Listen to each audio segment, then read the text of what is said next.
The channel was grey, restless and cold, 13 degrees Celsius at surface temperature. At 06:25 hours, the first British landing craft grounded on King Sector, Gold Beach. The tide was pushing hard against steel hedgehogs and mined stakes.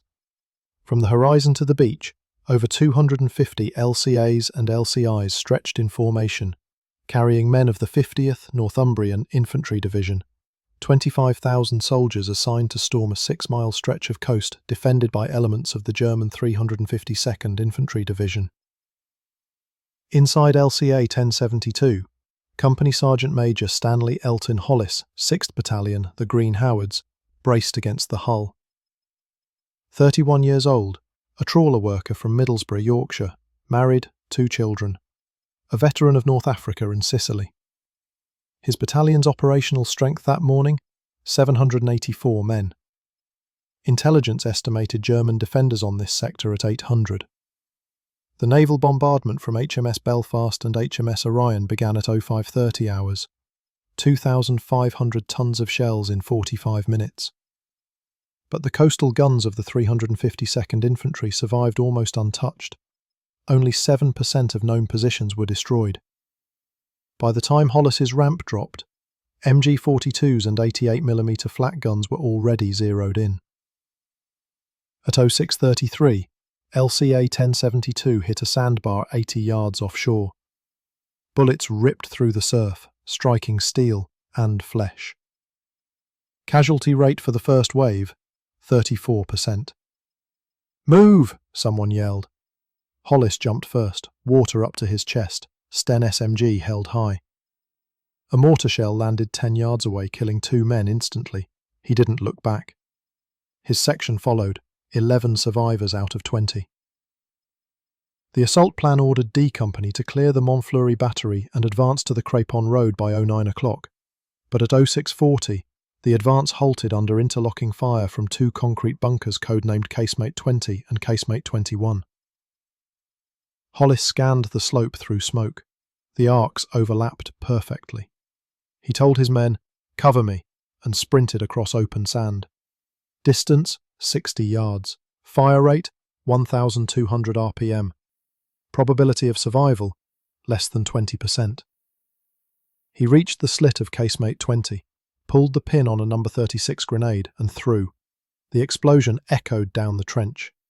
He kicked the steel door, entered, and fired a full Sten magazine, 32 rounds.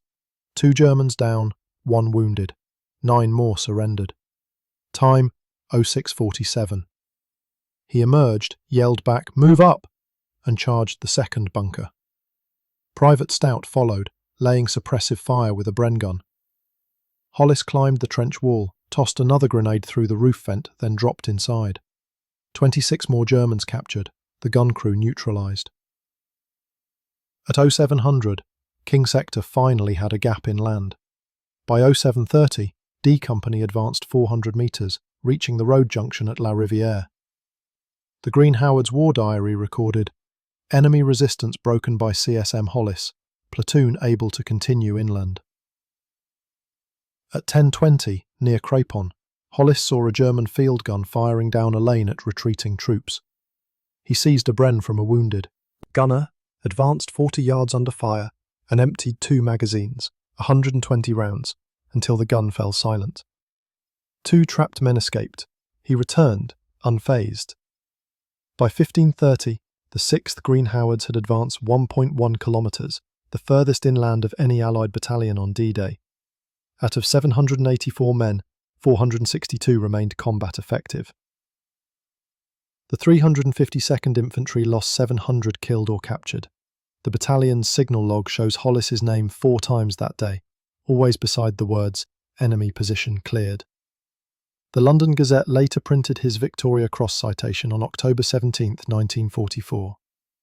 Wherever the fighting was heaviest, CSM Hollis appeared. By his own bravery, he saved the lives of many of his men.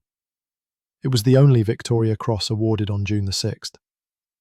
That night, as the tide receded, bodies and broken landing craft covered the sand. The Army recorded 413 British dead and 1,000 wounded on Gold Beach. Amid the wreckage, Hollis cleaned his weapon. Silent. Methodical. He had fired over 400 rounds, thrown 5 grenades, and carried out 3 casualty evacuations. He didn't speak about heroism. He never used the word. He just said, "We had to get off that bloody beach." History would remember it differently. He ran towards the guns and did not stop. Stanley Elton Hollis was born on September 21, 1912 in Middlesbrough, North Yorkshire, an industrial port town of steelworks, shipyards and smoke.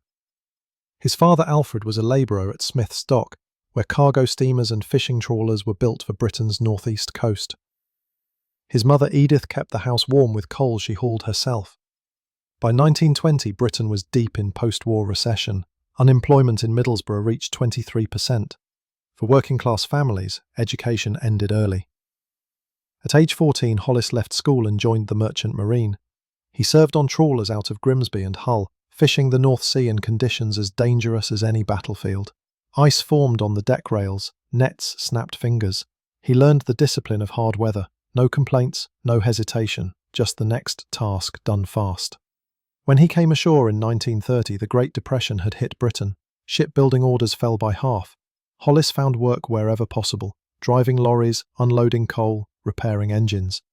His pay was £1.10 a week, barely enough to survive. By 1933 he had married Alice Clixby, and they had 2 children. At night he listened to the wireless news of Germany's rearmament, but didn't think war would come again. In 1939 conscription loomed. The Territorial Army called for volunteers, and Hollis enlisted in the 4th Battalion, Green Howard's Regiment. Training was minimal: route marches, rifle drill, and live fire on the Yorkshire moors. The Army issued Lee Enfield No. 4 rifles, webbing from 1918, and rations of bully beef. Hollis, already tough from the trawlers, took to it quickly. Within months he was promoted to corporal, then sergeant. September 3, 1939, Britain declared war on Germany. The Green Howards mobilised as part of the 50th Northumbrian Division, a unit with a proud World War I history. Hollis was assigned to 6th Battalion, a territorial unit later absorbed into the 69th Brigade. In April 1940 he deployed to France as part of the British Expeditionary Force. The army numbered 394,000 men across the Channel. Within weeks they were retreating toward Dunkirk. During the evacuation, Hollis was stationed near the Le Basset Canal. German artillery and Stukas tore through the British rearguard. He led a small section covering withdrawal routes for 2 days without relief, using captured MG-34s to hold off German infantry at ranges under 200 yards. For this he received his first mention in dispatches, though the record lists only Sergeant Hollis showed exceptional initiative in delaying the enemy advance. Back home in Yorkshire he re-equipped, trained replacements, and prepared for the next campaign. Britain in 1940 was a nation on edge. 60,000 casualties from Dunkirk, invasion expected any week, 300 German bombers nightly over London. Hollis and his men trained through blackouts, digging coastal defences, rehearsing amphibious landings on the Humber. He earned a reputation, firm but fair. New recruits described him as a man who could make you move faster without shouting. His section learned to read his tone rather than his orders. He didn't waste words or time. By 1941, the Green Howards were reassigned to the 8th Army under General Montgomery. Their next destination, North Africa. Hollis's war would soon stretch from the deserts of Libya to the cliffs of Normandy. But in 1939, on those cold Yorkshire training grounds, he was still just a soldier, preparing for a war no one yet understood. No speeches, no promise of glory, only a simple acceptance of duty. He hadn't been born for war, but when it came, he was already built for it. February 1942. The 6th Battalion, the Green Howards, disembarked at Port Tewfik, Egypt. Air temperature, 37 degrees Celsius. Equipment, 57 Bren guns, 12 Boys anti-tank rifles, and 2 3-inch mortars. Their objective? Reinforce the British 8th Army under General Bernard Montgomery in the Western Desert. The war had entered a mathematical rhythm. Miles gained, gallons of fuel burned, men lost per day. Hollis was now a platoon sergeant, battle-hardened but untested in large-scale desert operations. His men learned to ration water, 1 pint per day, shared between washing, cooking and drinking. Sand corroded every weapon, boots disintegrated in the heat. Tanks consumed 150 gallons of petrol every 100 miles. Nothing moved without logistics. On July 1st, 1942, the Green Howards joined the 69th Infantry Brigade at the defensive line of El Alamein, 60 miles west of Alexandria. Opposite them stood Rommel's Africa Corps, 116,000 men, 540 tanks and 800 guns. The British had roughly the same manpower but superior supply lines. For 10 days, they traded artillery barrages that flattened dunes and buried men alive. The temperature in dugouts reached 48 degrees Celsius. During one night patrol, Hollis led 6 men to reconnoitre enemy trenches. They crawled 600 yards through barbed wire under sporadic MG-34 fire. When a flare lit the sky, they froze. A sentry spotted them and threw a grenade. It landed 2 feet from Hollis. He kicked it back. It exploded mid-air, killing the sentry. They returned with valuable intelligence about enemy positions. The report read, "Accurate grid reference of German mortar line obtained. Patrol returned intact." After El Alamein, the Green Howards advanced west with Montgomery's pursuit. In November 1942, at El Agala, Hollis's platoon captured a German supply convoy. He organised its defence with captured weapons, the first instance of him taking command under fire. His calm demeanour under chaos earned him the respect of both officers and enlisted men. In May 1943, after the Axis surrender in Tunisia, he landed with the 50th Division at Avola, Sicily.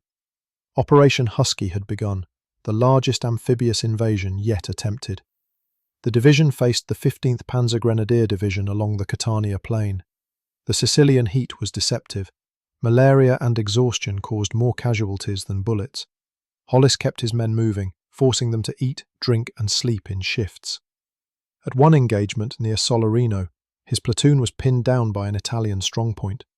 Hollis crawled forward under mortar fire and threw 2 grenades into the machine gun nest.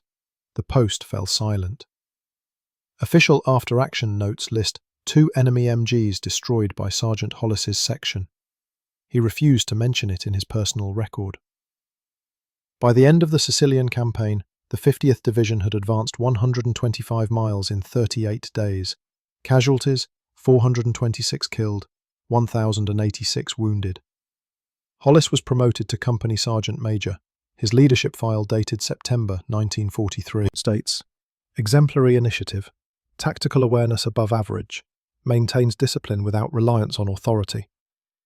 When the division was withdrawn to Britain in November 1943, it was in preparation for Operation Overlord. Hollis spent the winter training recruits in amphibious assault and close-quarters battle. He understood what most of them didn't. Training was arithmetic. War was chance. At a briefing in February 1944, Major General Douglas Graham told his officers, "Gentlemen, we'll hit the beaches with precision, or we won't hit them at all." Hollis, sitting at the back, scribbled in his notebook, "Precision doesn't win a fight, momentum does." He wasn't thinking of medals or history. He was thinking of the day they'd hit sand again, and how quickly men would freeze when the first bullets came. By 1944, Hollis knew the truth every veteran learns. Courage is repetition under fire. The orders came sealed in brown envelopes marked Bigot, the classification for Operation Overlord's inner circle. Each officer and NCO signed a statement of secrecy under the Official Secrets Act, punishable by death. CSM Stanley Hollis read his copy on May 30th, 1944, aboard LSI-S Empire Crossbow off Southampton. His battalion, 6th Green Howards, 69th Brigade, 50th Northumbrian Division, would assault King Sector of Gold Beach between La Hamel and La Riviere. H-hour 0725. Strength 784 men. German opposition expected. 1st Battalion, 916th Grenadier Regiment, 352nd Infantry Division. Veterans from the Eastern Front.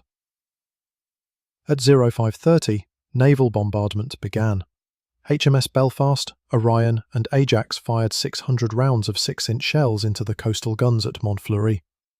The bombardment was calculated by aerial reconnaissance to achieve 80% suppression. In reality, post-war analysis showed only 7% of enemy positions neutralised. By 0630, German MG-42s had resighted their arcs. Hollis rode in Landing Craft Assault LCA 1072. Payload 30 men, 1 Bren gun, 3 Piats and a radio operator. He carried a Sten Mark II, two No. 36 grenades, and 120 rounds. As they closed to 300 yards, 88mm shells from H667 casemates hit the beach. LCA 1069 ahead was destroyed outright, 19 dead. At 0637, the ramp dropped. Tide depth, waist high. Hollis shouted, "Get off the bloody beach," and waded ashore. Company D's objective was casemates 20 and 21, pillboxes guarding the coastal road. Machine gun fire cut through the surf. Private Middleton was hit. Hollis crawled through the drainage ditch, reaching the first casemate at 0647. He pulled the pin on a grenade, tossed it through the slit, and charged in, firing. 5 enemy killed, 4 captured. He then moved along a trench to the next bunker 30 yards away and stormed it alone. 26 prisoners taken. His section advanced inland under cover for the first time. The war diary entry for 0715 reads, "Beachhead secured, enemy posts neutralised by CSM Hollis." At 10:20, while moving on Crepon, Hollis spotted a German field gun firing down a farm track. 2 men from 3 platoon were pinned. He took a Bren gun, advanced 40 yards through open ground, and laid down 120 rounds. The gun fell silent. Both men escaped. He returned calmly and reported, "Job's done." The Green Howards pushed 1.1 kilometres inland by 15:30, farthest of any Allied infantry that day. Out of 784 men, 462 remained combat effective. The 352nd Infantry lost approximately 700 killed or captured. The King sector casualty rate was 41%. The Allied average was 33. That night, the battalion dug in around Crepon. Artillery fire from Arromanches continued until 2200. When a runner delivered word of the company's success, Major Lumsden noted in the report, "Morale sustained largely by one man's initiative." He was referring to Hollis. On June 7th, the regimental war diary added a line in pencil, "Recommend immediate award for gallantry beyond normal duty." Montgomery approved the Victoria Cross recommendation on August 17, 1944. It remains the only VC awarded for actions on D-Day itself. Post-battle assessment lists his engagement metrics: 5 positions assaulted, 31 enemy killed, 45 captured, 3 Allied casualties averted by direct action. No wounds sustained, no orders given for either assault, only momentum and judgment. That evening, on the rubble-lined road to Crepon, Hollis sat cleaning his Sten. He refused rations until his men had eaten. Private Stout later said, "He looked tired but not shaken, said only, 'We did all right, lads.'" The official record summarised it in a single sentence. He ran toward the guns and did not stop. And for that one sentence, Britain gave him its highest honour. The evening of June 6th ended not in silence but in maintenance.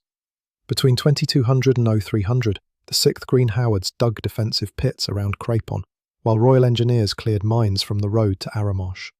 German artillery from Long-sur-Mer fired sporadically, landing shells every 10 minutes. Hollis supervised sentry placement, then spent half an hour recovering weapons from the dead. He logged 12 serviceable Stens, 7 Brens, and a single captured MG-42. The battalion's morning report, filed 7th of June 1944, 06:45 hours, listed 54 killed, 267 wounded, and 3 missing. The following week brought consolidation. By June 10th, 50th Northumbrian Division held a line 6 miles inland. Supply convoys from Mulberry B were running at 4,000 tons per day. Ammunition, rations, fuel. Hollis's section was reduced to 14 men. When replacements arrived from the 7th Green Howards, he took them through captured trenches and said, "This is what it costs when you stop moving." He never spoke about courage, only speed and cover. By June 23rd, 69th Brigade had advanced to Tilly-sur-Seulles, fighting through bocage that negated Allied armour. Combat reports show average advance equals 100 metres per day, casualty rate equals 11%. Hollis acted as acting platoon commander after Lieutenant Lumsden's evacuation. His post-action notes are terse. Visibility nil, enemy within 20 yards, fire fast. He was now leading with instinct, not orders. On July 12th, a regimental courier arrived carrying the typed recommendation for the Victoria Cross. The text, signed by Lieutenant Colonel A. Taylor, read, "For most conspicuous bravery on 6th June 1944 in Normandy, when CSM Hollis, by his fearless and deliberate actions, silenced enemy positions which would have halted the advance, thereby saving many lives." It was countersigned by Major General D. A. H. Graham, commanding 50th Division, and forwarded to Montgomery's 21st Army Group HQ on 14th August. The final approval came from King George VI on October 17, 1944. Out of 61 Victoria Crosses awarded during the entire Normandy campaign, Hollis's remained the only one dated 6th June. He received it on October 10, 1945, in an investiture at Buckingham Palace. The medal weighed 27 grams of bronze cast from captured Russian cannon. The king spoke quietly. "You represent many who cannot be here." Hollis replied, "I only did what any man would." Reporters noted his calm, almost detached expression. Post-war statistics underline what the citation didn't. During D-Day operations, British forces landed 61,715 men. 413 were killed on Gold Beach alone. The 50th Division's advance inland by H+12 hours was 1.1 kilometres, closest to planned objective of 1.2. Analysts later concluded that early breakthroughs at King Sector reduced overall casualties by 15%. In effect, Hollis's actions changed operational arithmetic. After the ceremony, he returned to Middlesbrough quietly. Demobilisation pay, £120. Service record, number 438-5191, Green Howards, rank CSM. He refused public speaking tours and worked briefly as a lorry driver before leasing a pub called the Green Howard Inn. When asked about his medal, he kept it in a drawer. In an Army Statistical Digest published 1946, a footnote summarised the ratio of decorations to actions. 1 Victoria Cross per 13,000 combat troops engaged. Hollis's was the single entry for the 6th of June 1944. When an interviewer from the Yorkshire Post visited him in 1945 and asked how it felt to be called a hero, he answered, "Heroes don't walk home. We did."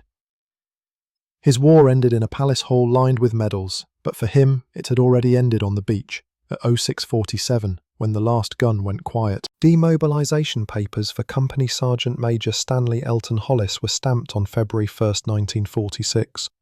His military file, service number 4385191, recorded Overseas Service, North Africa 1942–43, Sicily 1943, Normandy 1944–45, Conduct exemplary, Decorations Victoria Cross.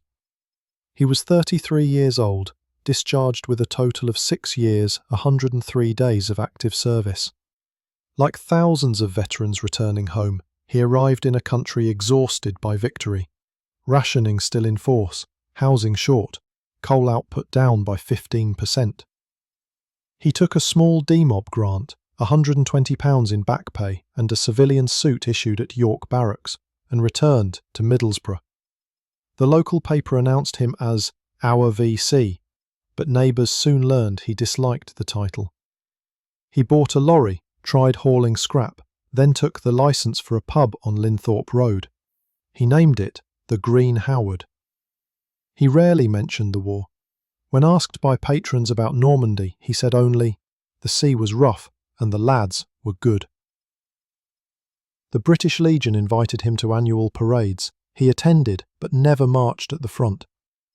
In 1950 he moved to a larger premises, the Albion, which became a quiet meeting place for old Green Howards. He kept the bar neat, insisted that veterans never paid for the first round, and refused to display his medal publicly. His son Brian once recalled, he said the VC wasn't just his, it belonged to the ones who stayed. The Ministry of Defence used his case in post-war officer training lectures on Initiative Under Fire. The 1952 Field Manual, Infantry Training Battle Drill, cited his D-Day actions as an example of small unit leadership in conditions of decentralised command. Yet he never appeared at Sandhurst or in propaganda reels. When the BBC offered to film a segment in 1954, he declined. You can't make pictures of noise and fear. In 1956, he attended the 10-year commemoration of D-Day at Arromarsh. British attendance numbered 2,700 veterans. He was one of only 28 Victoria Cross holders alive. Standing on Gold Beach, he looked toward the same ridge where casemate 20 once stood, now grass and quiet. He placed a single poppy on the sand and said, "It's still too open." The following years passed on eventfully. He ran the pub until 1962, then sold it and worked for a road haulage firm. His health began to decline, old wounds, arthritis, and years of heavy smoking. When interviewed again by the Northern Echo in 1967, he summarised the war in 12 words: long walks, loud bangs, too many good men, gone too early. He died on February 8, 1972 in North Ormsby Hospital, Middlesbrough, aged 59. Cause of death? Myocardial infarction. The funeral took place at Acklam Crematorium. The coffin was draped with the Union Jack. 6 Green Howards carried it, and 2 surviving men from D Company walked behind. The Ministry of Defence sent an officer to deliver the flag to his widow, Alice. The Victoria Cross rested on the lid, beside a single brass cap badge. Today, his medal is displayed in the Green Howards Regimental Museum in Richmond, North Yorkshire. The caption reads, Company Sergeant Major Stanley Elton Hollis, VC. The only British soldier to earn the Victoria Cross on D-Day. Each year, school groups stock before the glass case. Most do not recognise the name, but they listen when the guide says, "This was one man, on one beach," who refused to stay down. In an archive note attached to his file, an officer wrote in 1972, "He did not seek fame, he simply acted faster than fear. He left no speeches, no memoirs, and no myths. Only proof that courage can be ordinary and still change history."